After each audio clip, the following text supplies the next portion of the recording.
ఎవరు నమ్ముతలేరు, మాకు ఎవరు డబ్బులు పెడతలేరు, మాకు ఎవరు అప్పు ఇస్తలేరు. ముఖ్యమంత్రి గారు అన్నారు. నేను అది రికార్డు చెప్తా ఉన్నా. ముఖ్యమంత్రి గారు అన్నారు. అధ్యక్ష, నేను ఒకటే అడుగుతున్నా అధ్యక్ష, స్టేట్ పాయింట్ మంత్రి గారు చెప్పాలి అధ్యక్ష. స్టేట్ పాయింట్ నేను మంత్రి గారు అడుగుతా ఉన్నా.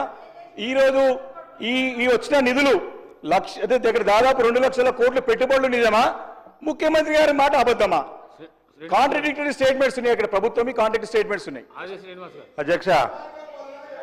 అధ్యక్ష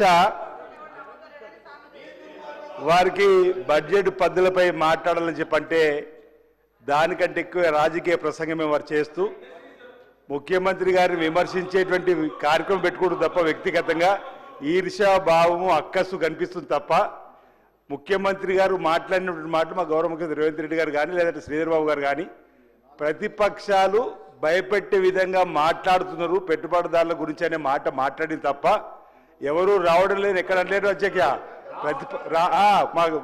రావద్దు అని భయపెట్టే విధంగా ప్రతిపక్షాలు మీరు బీఆర్ఎస్ పార్టీకి సంబంధించిన మీరు చేస్తున్నటువంటి దాన్ని అలా చేయకూడదనే మాట చెప్పారు తప్ప ఈరోజు మొదటి సంవత్సరం అధ్యక్ష గౌరవ ముఖ్యమంత్రి రేవంత్ రెడ్డి గారి నాయకత్వంలో ఐటీ శాఖ మంత్రి పెద్ద శ్రీధర్ నాయకత్వంలో 48,000 కోట్ల అధ్యక్ష.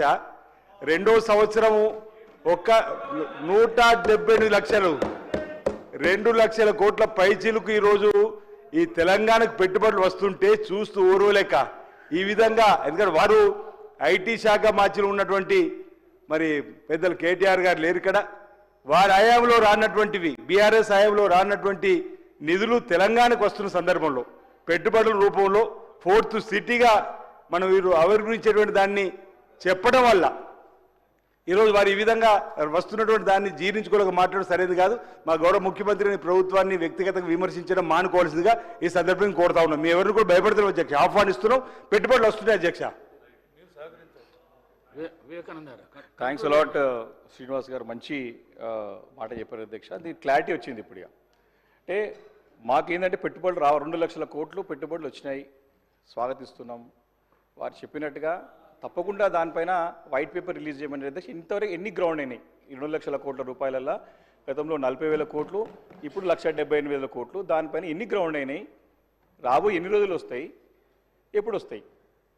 దీంట్లో ఎప్పుడు కూడా డౌట్ లేదు. కాకపోతే నేను నా సందేహం ఏమిటంటే గతంలో ముఖ్యమంత్రి గారే రాష్ట్రం పరిస్థితి చెప్పుకుంటూ ఆ మాటలు నీ కూడా మాట్లాడద్దు, రాష్ట్రాన్ని వేరే దీంతో కంపేర్ చేసుకుంటూ మరి ఏం చెప్పారంటే అంటే అప్పులు ఎట్లా వివరిస్తలేదని చెప్పారు. స్టేట్మెంట్ క్లియర్ ఉంది అధ్యక్ష.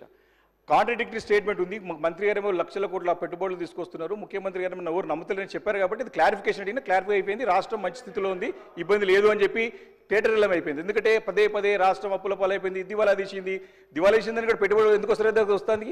కాబట్టి వారి స్టేట్మెంట్ కాంట్రడిక్టరీ స్టేట్మెంట్ మానుకోవాలా ప్రభుత్వం అని చెప్తా ఉన్నా. మంచిగా ఉంటేనే కదా పెట్టుబడులు వస్తాయి. 2 లక్షల కోట్ల రూపాయలు వచ్చినాయంటే స్టేట్ ఎకానమీ బాగుంది, స్టేట్ల కండిషన్స్ బాగున్నాయి, 10 సంవత్సరాల పరిపాలన బాగుంది, దాన్ని నెక్స్ట్ లెవెల్ తీసుకుపోవాలి మీరు. కానీ బాగాలేదని చెప్పేసి తప్పుడు ప్రచారం మానుకోవాలని చెప్పే ప్రయత్నమే చేస్తారు తప్ప ఇంకోటి కాదు. రెండోది అధ్యక్ష, బడ్జెట్ అవుట్కమ్ బడ్జెట్ 2024-25లో మంత్రి గారి యొక్క స్టేట్మెంట్లో అధ్యక్ష, ఇది 24-25ది మనకి 22-23కి ఐటీ ఎక్స్పోర్ట్స్ 2,41,000 crores 275. అంటే ఐటీ ఎక్స్పోర్ట్స్ ఆ సంవత్సరం తెలంగాణ దగ్గర 31.44% ఓవర్ ది ప్రీవియస్ ఇయర్ పెరిగింది అధ్యక్ష. IT exports have grew nearly about 31.44% over the previous financial year. అంటే 2,41,000 కోట్లు పెరిగింది మనకంటే 31% అంటే దాదాపు ఒక 60,000-70,000 కోట్లు పెరిగినట్టు ఎక్స్పోర్ట్స్.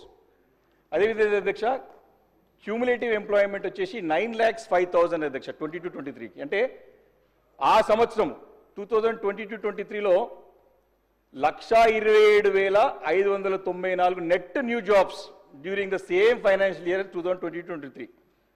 అంటే ఆ సంవత్సరము చాలా అమాంతం కూడా మన చక్కగా పెద్ద ఎత్తున ఎంప్లాయ్మెంట్ క్రియేట్ అయింది అధ్యక్ష. అదేవిధంగా అధ్యక్ష ఈ సంవత్సరము